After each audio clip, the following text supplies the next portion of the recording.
which is many of us got.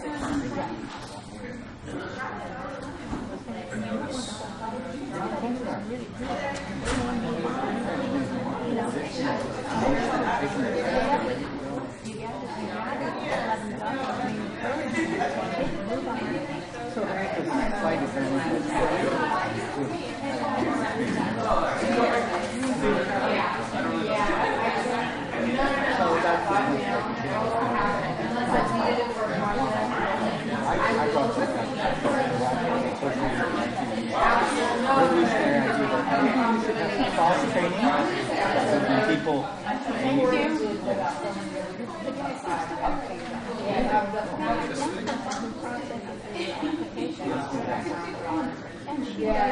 to us all, like before the deadline, and said, I'm going to be gone for a week, so whatever process they have to do until I get back.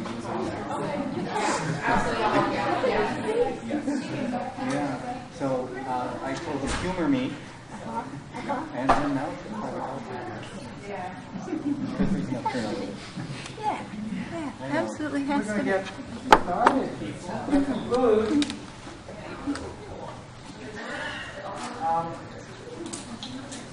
We try to be reasonably calm. So, welcome everybody. Thank you for coming.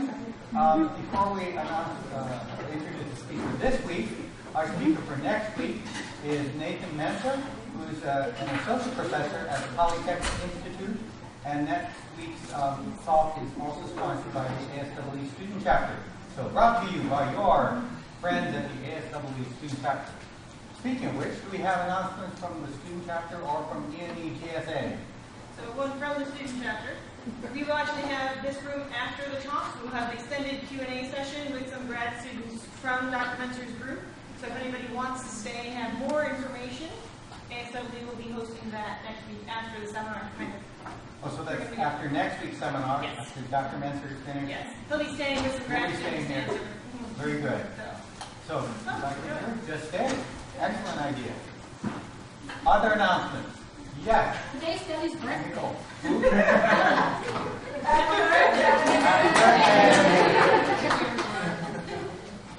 That's very important. Other important announcements. Paul? Yeah, tomorrow for Friday Forum, we're going to be doing a beverage exchange and a music share. We're not actually changing hands. Music isn't going to be changing hands literally. So I just want to encourage you to share music where you're from. If you're not from the U.S., introduce people to your culture in that aspect. We'll talk about why you like it, those kinds of things. And a beverage exchange, no consumption in Wayne, okay? But you can exchange and then relocate somewhere else for the consumption part. So bring a six-pack and leave with a different six-pack. Essentially, yeah, mix and match. Mix and match, Yeah, very good. And James is looking for people that might be interested in working concessions at the football game. This Saturday, a fundraising, socializing opportunity. So if you're interested, get in touch with James. And James, yeah, call James. James Hawley, yeah, James Hawley. He'll get you up to speed on what needs to be done for that. I think that's everything. Yeah. Very good. Richard, do you have an announcement? Another announcement, the ENE first year cohort would like to invite everyone tomorrow morning from 8 to 10 for refreshments to jumpstart your Friday morning as a show of thank you for a warm welcome to Purdue. Oh, how nice. And where will the Wang third floor. Okay. Very good. Very good. So get there at 8 o'clock so you can start your work, start writing the next paper, proposal. Good. Snacks today are provided by Ada Esan and Nathan Hicks. Oh yeah, Nate Hicks and Ada. Thank you very much, Nate. Ada. Thank you for food. Okay. Attendance. So as usual, sign up for your attendance to make sure that we know that you were here and get credit for attendance if you are in fact taking this seminar as a course. Also, if you're a visitor, we want you to sign up so that we have an idea of who is here who's not part of engineering education. You're certainly welcome here. And if you want to be on our mailing list, you can provide an email message. And also, if you enjoy having snacks, there are still some slots later in the semester where there's only one student signed up. We'd like to have at least 2 for each, or 3.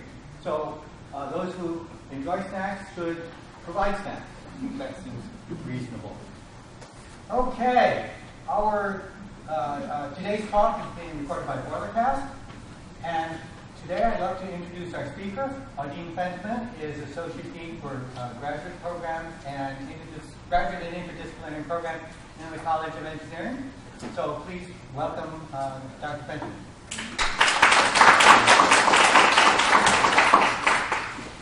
Thank you very much, Professor Louie, for the invitation and opportunity to come and talk to students.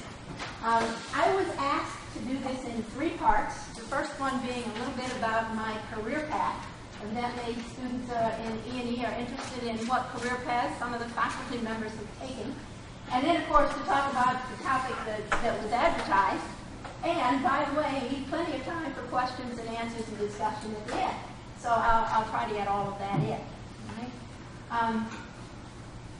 If you are in one of the traditional disciplines of engineering, mechanical engineer, electrical engineer, whatever, you have a fairly straightforward path into a faculty position. You do your bachelor's and your master's and your PhD, and maybe you do a postdoc, and then you go into a faculty position and you move up through the ranks. And it's all pretty cut and dry. Not everybody follows that, but a lot of folks do. For those of us who are faculty members in engineering education, we have a little bit more circuitous path. When we started our educations, there was, at least for most of us, there wasn't such a thing as engineering education. So we were preparing for something that we didn't even know existed. Right? So my path has been an unusual one, and I suspect every other faculty member could tell you a similar story. Started in mathematics, bachelor's and master's degree in mathematics, pure mathematics, no education. Love math, oh my goodness. And as a graduate student, I got to teach as a TA. Love that even more. And then I was looking at a PhD in mathematics, and I'm going, wait a minute, I'm a farm girl, I'm kind of a practical person. I don't know if I want a PhD in pure mathematics. So I took a emergency certificate and taught high school for a couple of years, and worked on something that was really of interest to me on the side, which was energy and the environment. Went back to Ohio State, Ohio State University, got a PhD in nuclear engineering. It was the first woman to get a PhD in nuclear engineering there. Yeah, right. And furthermore, it was 20 years until there was a second one. And at that time, I was chair of the nuclear engineering department at Ohio State. So, but I'm getting ahead of myself. Went from graduate school to a private research corporation. Worked on transportation and disposal of radioactive waste. Worked on a really cool project. Now, you transport highly radioactive spent fuel across the country in casks, very big, heavy casks, like 6-8 inches thick steel and lead. And of course, the question was, if a terrorist blows one of those things up, what kind of damage is going to be done? How many people will be hurt? So we ran an experimental program, believe it or not, made a little bitty model pack, put honest-to-goodness spent fuel in the middle of it, blew it up, and then a big weapon. Now, of course, you had to do this in a confined and absolutely sealed environment. All of this is very hush-hush, and everything's classified because we were writing the handbook for the terrorists, right? About 10 years later. They declassified it all because essentially our findings were help yourselves, guys, you can't hurt these things.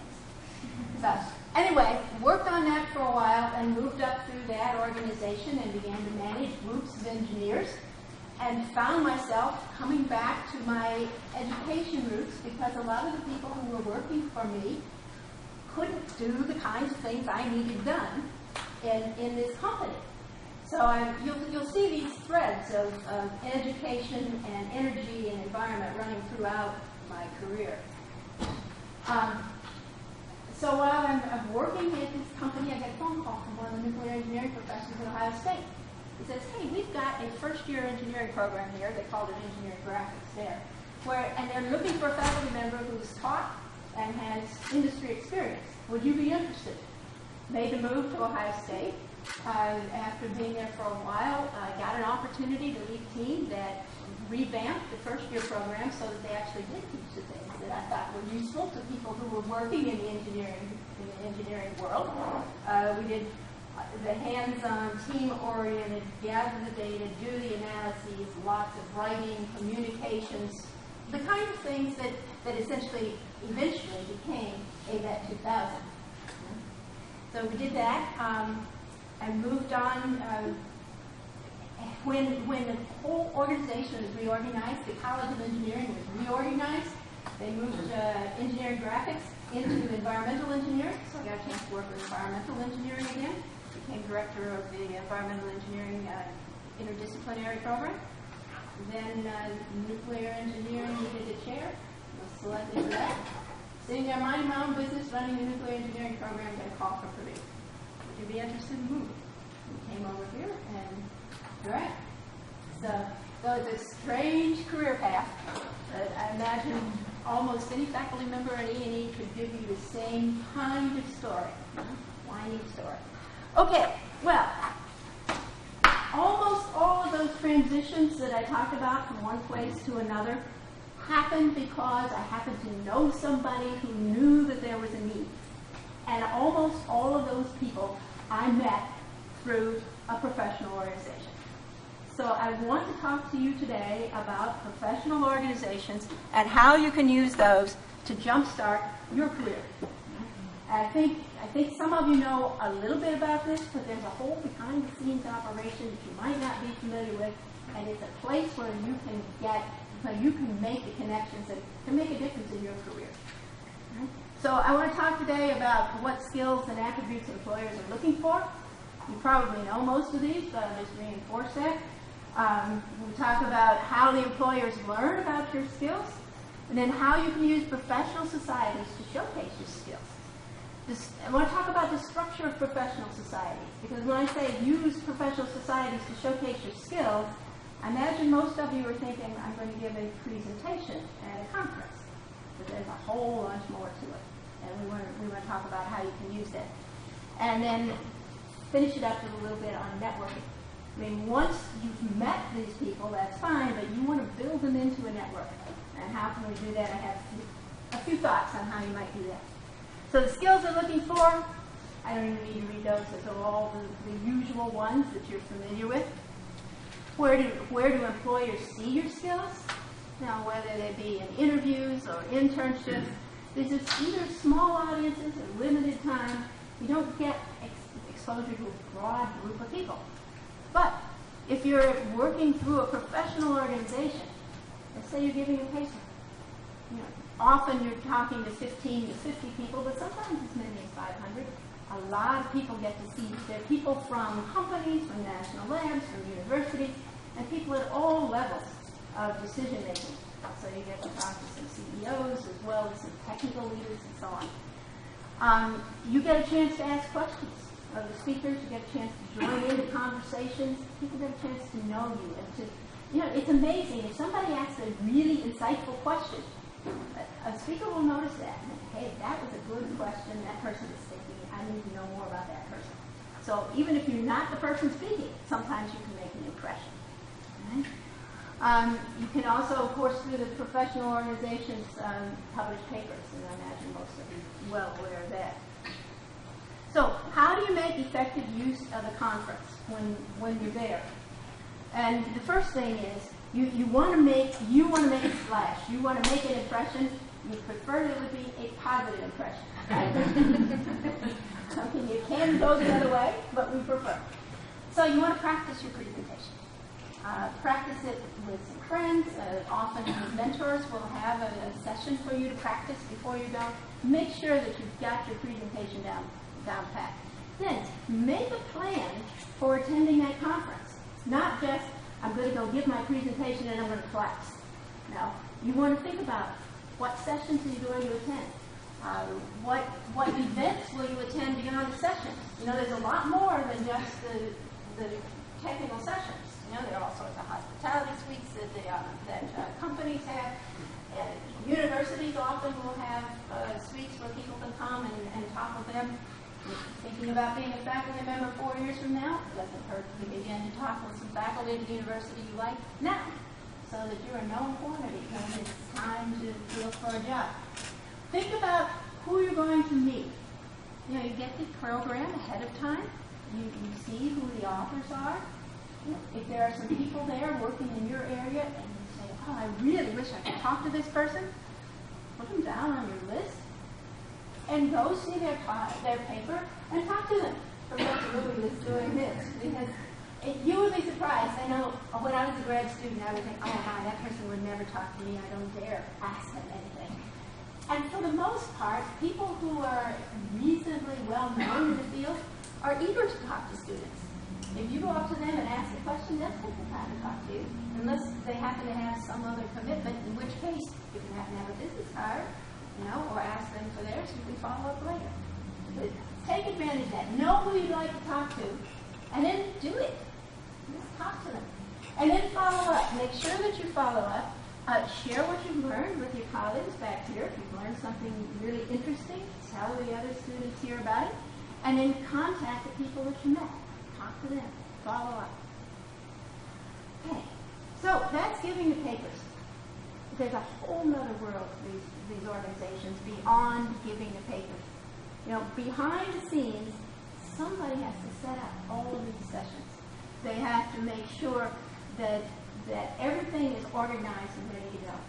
Now, I've used as an example here the American Nuclear Society. I thought about using ASEE because I know, I'm pretty sure all of you are members of the ASEE, but that's so big and so broad, it's hard to describe. The American Nuclear Society is relatively small. You know, it's only a few tens of thousands of members, and it's something that I can get my hands around and describe to you. But you can apply that to any of the other societies that you might belong to. I mean, how many of you here do belong to ASEE? Right? Yeah, sure. And how many of you belong to another professional society? Okay. All right. So most of you are in the others as well. And that's true for most faculty members. You'll find them in several. So I'm going to talk about the American Nuclear Society, but you can apply it to any of the others that you happen to belong to. First of all, it has several professional divisions, right? And these divisions are the technical divisions. And the people in those divisions do things like choose the topics, go ask people to give papers at particular sessions, right? Review the papers. They're the ones who moderate the session. And sometimes even write public policy papers. Wait, that has nothing to do with conferences. And no, it doesn't. But if there is a position that needs to be taken, for example, in the American Nuclear Society, the young group wanted to take a position on transportation of radioactive waste. The folks in the radioactive waste division got a chance to write the society's position paper, you know, which gets sent to Congress and is distributed pretty widely. So you have an opportunity in one of these professional divisions to have some impact fairly quickly. Right? And the last thing I should mention is young members are welcome. At least in all the societies that I've been involved with, there are a bunch of baby boomers on their way out, and there are some big holes being left. And they're looking for young people who want to be involved. So if you go up and say, I want to be a member of this division and like to be active in this division, they're not going to say, oh, come back in 20 years when you know more. They're going to say, welcome, we're so glad you're here. How would you like to be involved? So it's something that you should take advantage of. These are some, I have 2 pages here that list all the professional divisions of the American Nuclear Society. And I put these up here because you see a lot of different types of activities. Even though it says Nuclear Society, you've got so many different activities here. You've got the biology and medicine, you've got education and training, we've got fusion, human factors and instrumentation and control, things that could be of interest to a large number of people. So then, and there's just more of them. And that's the full list of American Nuclear Societies. I went out to ASEE, and I got through the C's and I gave up. Okay? I didn't bother to count them all. You can see how broad this is. Right? So there are, how many opportunities are there for you to get involved? Now, pick one. Just pick one of these things and get involved. And here's the reason why you want to be involved in these groups. You look here at structure. You've got a chair, a vice chair, a secretary, a treasurer, and an executive committee. This is pretty standard. I mean, they may call them something different, but most societies get the same kind of thing. These groups will organize the sessions. They meet at every national meeting. They keep in contact between meetings, and they sponsor topical meetings, which I'll talk about in a minute. The chair of this group is likely to be a pretty senior person in your field, somebody who's well known. You go to these meetings, you sit right there at the table with this fellow or gal, you work with them day in and day out on a project, and all of a sudden somebody's one of the top people in your field knows you and knows you well, right? I mean, this, how much closer can you get to a really good reference, a person who can give you advice on your career? There you are. And a lot of people who are appointed to these things, especially executive committee, don't bother to show up, or they have a lot of other things to do. You've got a little bit more time than some of them. You can be there. You're there. You do your job well. You make a great impression, and a lot of people know you. So it's a great opportunity. Now, I mentioned here these topical meetings, and I don't know what they call them in all of the various societies. But in the American Nuclear Society, it's a very narrow, focused meeting, lasts maybe only a couple of days, where you have people who are interested in one very narrow field. And if you want to be known and to get to know the people who are interested in your specialty, you want to go to one of these types of meetings. It's a particularly good opportunity to get visible. And they almost always need somebody to help out with these meetings, somebody to give out the name tags. So Professor Smith, who's the top person in your field, comes in, you get to hand him or her the name tag, say, welcome them, show them around if that's what they need. All of a sudden, you've got some more visibility. So here are some other opportunities besides the professional divisions that we talked about and the topical meetings. They're professional development workshops. And the ASEE runs a number of these, right? At every national meeting, lots of professional development workshops. So will your other professional society.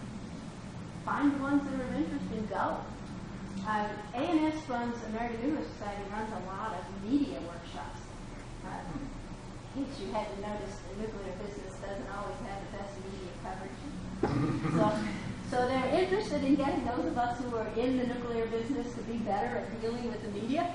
So they run workshops. I mean, experts in media will interview you. They will film you. They'll give you critiques. They help you to learn. And I imagine most places will offer something like that. They have a mentoring program. Usually, there'll be somebody assigned to the president, the vice president, the treasurer, all the committee chairs, all the members of the boards of directors, and that student will go around with those people for the entire meeting. Not only to get to know that person, but these folks are usually pretty good at introducing you to everybody else that they meet. So talk about an opportunity to just get to know people and know how things work. And then, of course, you can serve on national committees. Here's a list of the national committees in the American Nuclear Society. And if you work a lot and if you stay around a while, you get onto a lot of these. I've worked on that one, not on that one, chaired that one, on that one, chaired that one twice, on that one, worked on that one, chaired that one, and I haven't been involved in these three. But it gives you some idea, and we're talking over 20 years here, so it's not like I do this all at once, okay? But you get to know a lot of people, right? So, and the way these things are structured is typically there's a chair and a vice chair. These people are all appointed by the president of the organization, so they know who you are. And often they have a volunteer list. Now, if you're interested in being on one of these committees, you just find the volunteer list and sign up. If they don't happen to have a volunteer list, talk to the chair of the committee and say, I'd like to be on your committee. How do I do that? And of course, it's the chair who usually advises the president on who to appoint. So there's another opportunity to meet with a lot of the leaders in your area. And often your advisor or your mentor here is going to be involved in some of these things and can suggest that you get involved or suggest you. In fact, that's how I got started with the American Nuclear Society. I had done a lot of planning for our group at Ohio State, and the fellow who was chair of the program at the time suggested that I would be on a planning committee. And that was the interest. Okay. A couple other ways that being involved in this organization can help you. First of all, there are going to be a lot of organizations that overlap some with yours. Okay? For the Nuclear Society, it's the Health Physics Society, Nuclear Materials Management, you see Women in Nuclear. Once you're involved in one of these societies, then you can link to these others, and now you've got an even broader network, right? Because you've got the people who are involved in these societies. And it works the other way around, right? If you're interested in, for example, as I know all of you are, engineering education, right? Almost every one of these professional societies, whether it be ASME or IEEE or the Society for Civil Engineers, has an engineering education division. Almost every one of them. So you can find a way to get involved. Here, this is if you're interested in nuclear, you've got an opportunity to get involved in ASEE or in ASME and so on. So you can see the cross links. Very helpful. Okay, so I'm going to change topics and go to networking. I think we're doing reasonably well on the time to leave lots of time for discussion.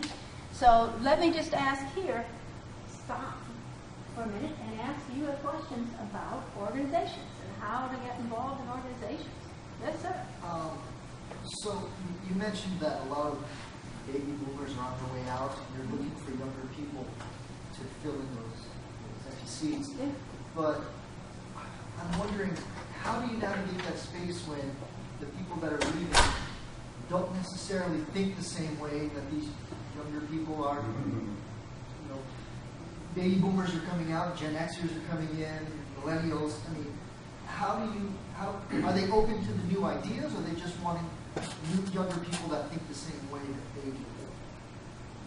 That is a very insightful question. You see this group right here, North American Young Generation in Nuclear? The American Nuclear Society was not very open to young people with new ideas. And so the new group coming in formed their own organization. And the American Nuclear Society has wised up. It's realized it's now that was a really, really stupid thing to allow to happen. You know? And so they're working on bringing these back together. And it is truly a concern. Especially, I think in the nuclear business it was worse than in many businesses because nuclear had a big, it was growing very fast in like the 70s and 80s. And the people who worked in it then stayed in it. And then there wasn't much growth, so there aren't many people who have come in since then. So you've got this huge group of people who are in their 60s, 70s, and 80s, and then folks who are in their 20s. I mean, it's not entirely, but it's sort of a bifurcated group. And they didn't listen and paid the price. I think a lot of other organizations are doing a much better job of listening to younger people. But and the smart younger person will know his audience and figure out how to talk with them in a way that makes the old folks comfortable. You got to give a little bit too. And if you're good at that, you get accepted pretty quick. I don't know if that answers your question, but it was a very insightful observation. Yes. Other question? Yes, ma'am. I'm curious about how you recommend navigating the time commitments for joining such societies and things like that. Be focused. Pick one thing. I listed a whole bunch of stuff there, but like I said, it's over 20 years. Pick one, and then do it Because if you pick 3 or 4 and are not reliable in any of them, then that makes the negative impression that you don't want to be. Pick one that's important and make time for it. Other questions about the organization? I have a question. It kind of goes on to that one. In terms of getting into the review process of reviewing papers for conferences and things, how much time would you anticipate trying to spend on that? As the youngest member of the group, you won't get a whole lot of them to review, and typically it would be reviewing for a session, and a session has 5 or 6 papers, so it's not a huge time commitment. Yeah, I appreciate the need to pay attention to the time commitment. I guess I don't do that too well. I just figure, okay, I need to sleep tonight. Other questions? All right. Well, then let me just say a little bit about networking. I don't have a whole lot on networking, but here the thoughts will follow in these areas. First of all, it's not about you. What? But we'll get to that. How to approach people, how to follow up, and how to maintain your network. Okay? It's really not about you. Networks are mutual. It's about getting to know people. Now, building a network is not the same as selling yourself. That's a whole different ballgame. When you're building a network, you're just getting to know people. And part of that, a big part of that, is listening carefully to what they have to say.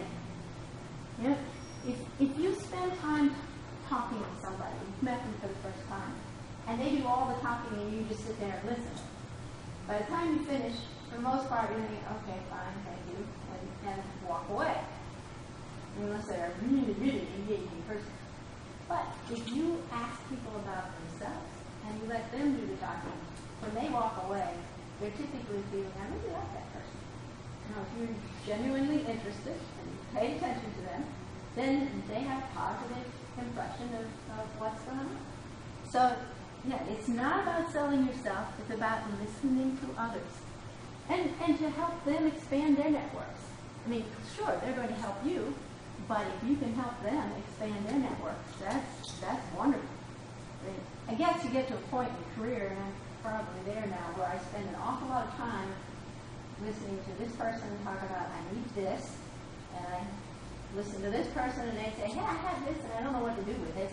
And you say, hey, you two guys need to talk to each other, right? And you end up putting those people together a lot. It just turns out to be the way it works. And it can be and it pays dividends. Somewhere down the line, when you need something, you talk to one of those people, and they'll go out of their way to help you. I mean, that's just the way it works. How to approach people. Now you're in this room, with all these committee members or whatever, people that you want to get to know. How do you approach them? Well, first of all, there's going to be 2 slides on this. One is offer a compliment. I mean, if they've done an excellent job of a presentation, you know that they've just won an award, just compliment them. That's a good way to start a conversation. You can ask a question. You can ask for advice, and particularly students, as long as it is clearly genuine, as opposed to just trying to make something up so you have an excuse to talk to the person. You can ask for some advice about the event that you're attending, or you can ask a question about that person's background, or about a topic that the person knows, or even some guidance for a career path. You can ask those kinds of things, or you can simply introduce yourself. Just who you are and why you're at this conference, and you're really glad to meet this person. You've read some of their work. People are always glad to hear that somebody is familiar with their work.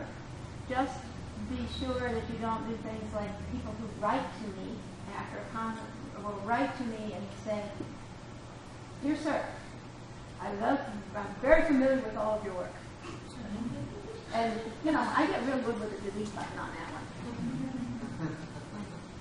So it needs to be genuine. If you're saying I'm familiar with your work and you want to ask a question, you better be familiar with their work, right? So, but anyway, you can, and it doesn't hurt to practice. If it's hard for you to approach somebody, you can practice a little bit of an introduction of yourself, and then as you go up and talk to people, just use the words that are familiar to you. Okay, and approaching people, of course, is a whole lot easier if you have a legitimate reason to go talk to them, a really clear reason. You know, if you have some mutual interest, or if you're, say, organizing a session and you're asking them to be one of the speakers at the session, or if you're organizing, excuse me, an event and you want to meet people at that event, you've got a lot of opportunities there to approach people. You've got to build an excuse. Following up, when I meet people at a conference and exchange business cards with them, pretty soon after I'm out of sight, I write notes on the back of a business card. Some people are fantastic at remembering everything that anybody tells them about themselves. You know, wife's name, children's name, fact that the child is playing baseball. I'm sorry, I just don't grasp all of that about people. So I make notes on the back of the card, right? And then you have them. Make a special note of any commitments if you agree to send them some information. Make a note of that, and then be sure to send it, right? And then follow up with a short note.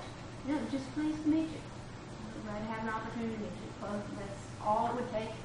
Or something specific. If they did something or they said something that was particularly helpful to you, you know, if you could specifically say what they did, not only does that help you to bond with them, but it helps them to remember you.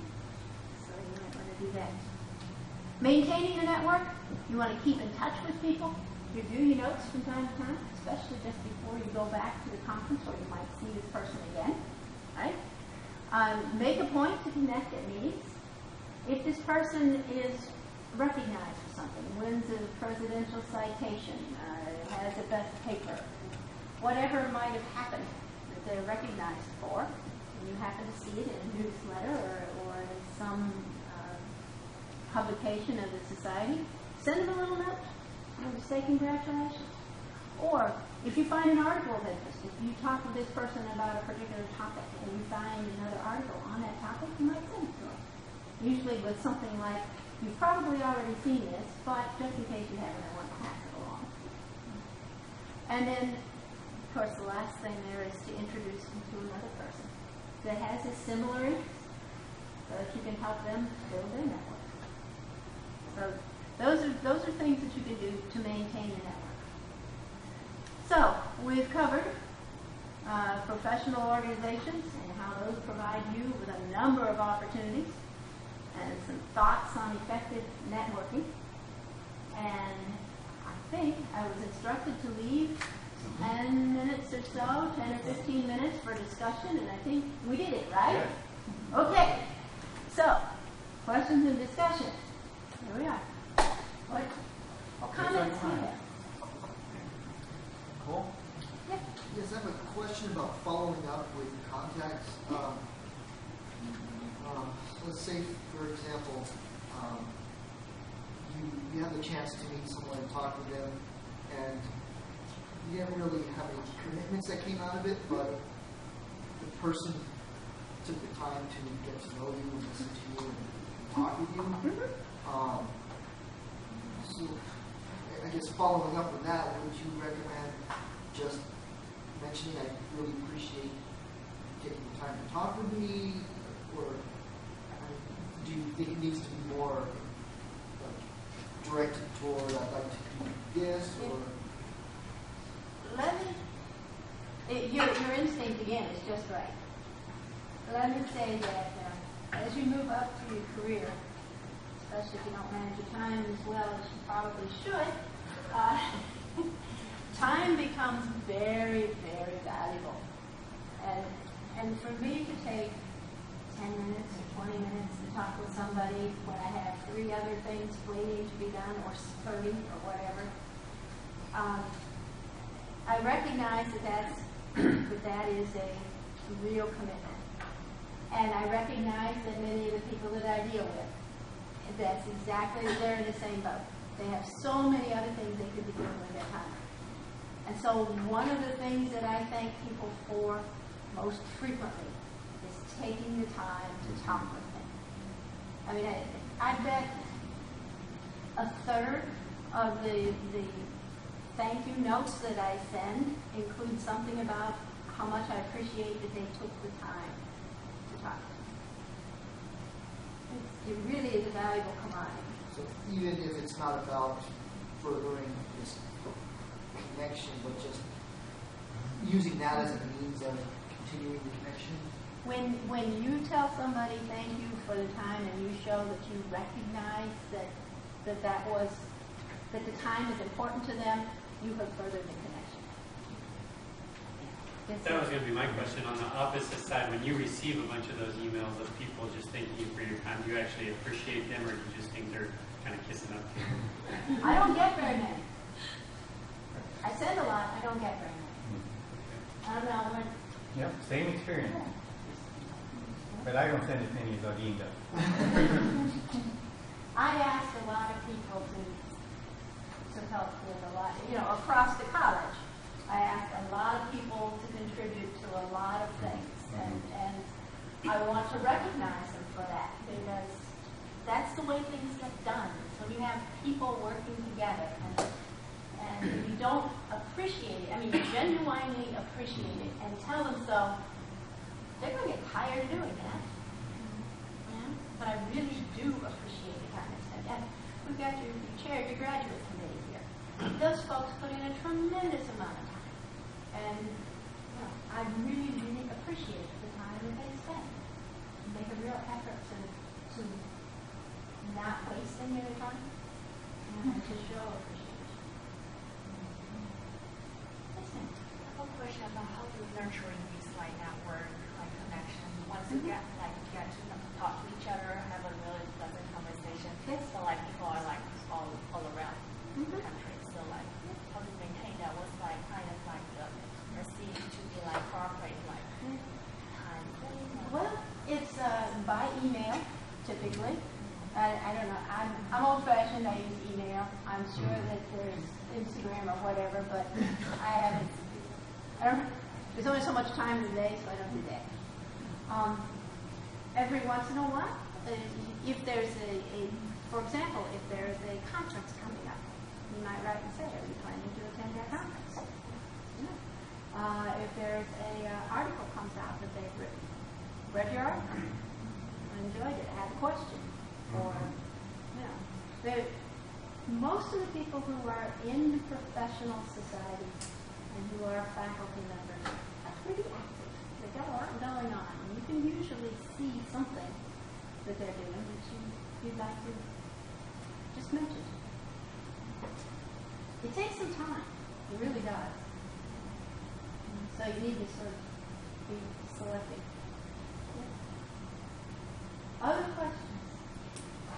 Something about networking or about organizations? Is this all old stuff? Did I tell you all the stuff that I already knew? Yes, ma'am. I guess this is more of a comment, but at ASCE, I somehow got assigned to moderate a session, and at first I was like, oh no, this is not good. But it ended up being the greatest experience. And so I think that's a really very, at least I found with time, it's you're already going to be in a session, and if you moderate it, you're going to be in it anyway. So, and then I got to email people ahead of time, things like that. So that was a really nice way to get to know people and lead discussions, have experience like that I found was extremely valuable. So that's another way that you can get involved. Yes. Yeah. I can build on that a little bit. If you are a member of ASWE or any other professional organization, to get these kind of opportunities, make sure that you're also a member of the divisions that you're interested in. For ASWE, many of the divisions are free to join, such as the student division. So make sure that you're doing that so you get these emails, you get these opportunities. ERM likes to do a student moderator along with an older faculty who's been there a while moderator. And, so that's a really great experience if you're not sure how to do that kind of thing. You can be paired up with somebody to get that experience. And also, especially the student division is always looking for people to review, to take leadership roles. So if you're not sure you want to jump in with the high level with the faculty who've been there for a while, the big names, you can still start at lower levels and meet these people because you are part of another division. You're part of understanding what goes on. He's given us a lot of great strategies and practices and tips. My question is, I feel across the country, graduate students are all going to very similar sessions where they're learning these strategies, these tips, these networking ideas, things to do. I think everyone in this room, we really want to do it sincerely and genuinely. From your experience, how do you differentiate between the students who may be doing it more strategically, maliciously, without the best of intentions, following up just because they went to a session and they said, this is what's good to do to advance my career, as opposed to the students who are sincerely doing this because... The ones who just want it on their resume are on the roster. The ones who care show up. I mean, it really is the case. It's a significant commitment. And the people who are sincere show up and do things. You can count on them. And you'd be surprised, even though I imagine other people hear these kinds of presentations, although I haven't seen too many of them, even though they see them, the time commitment is big, and a lot of people just simply won't make it. It's not hard. Just like it's not hard for the faculty members to know, for faculty members who are on these divisions and committees, who's sincere to do it. A lot of people are on the list. Just never show up, never do it. And we know, and we are recording information and put you on our blacklist. Well, I seriously think about that too, Audeen, that it's okay to say, you put your name on the list and then you don't really know why the person put their name, but you can see how they perform. And the person that's doing it because they're sincere versus the person that's doing it because they want to put it on their resume is very apparent when you see people in action. You remember that. So, people will know. It's good for me. I have a hypothetical. Hypothetically, if someone went to ASCE this last summer and follow up with anyone, yeah, so that's my question. Is it too late, or how would you go about doing that? No, it's not too late. You go to a session, you saw somebody, you saw a paper that you thought was particularly helpful. It's not too late to contact them and say, I saw your paper, and I came back and I've been thinking about it, and now I'm moving in this direction, and what you said was a big help to me. Not a problem. Good question.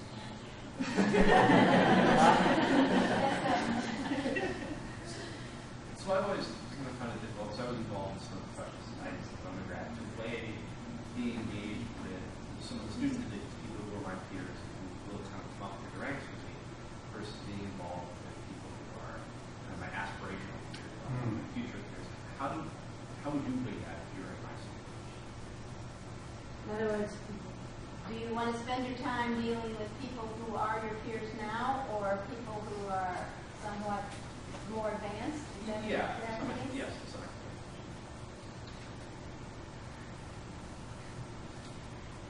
You're all familiar with Candy Archive-Moody, right? Mm-hmm. He had a lab mate at Michigan State whose name was Bob Gustafson, who became the head of engineering education at Ohio State. There's two agricultural engineers, lab mates as peers, and over the years went through and ended up in two very similar positions. At the time, Ohio State is just now forming its actual department of engineering education, but they had precursors to the department. Division. Yeah. So the people that you meet now particularly here at Purdue, are people that over the years are going to be quite successful, and you're going to be very glad that you knew it. But you know, I mean, you need a balance. It's nice to have people who can be your mentors.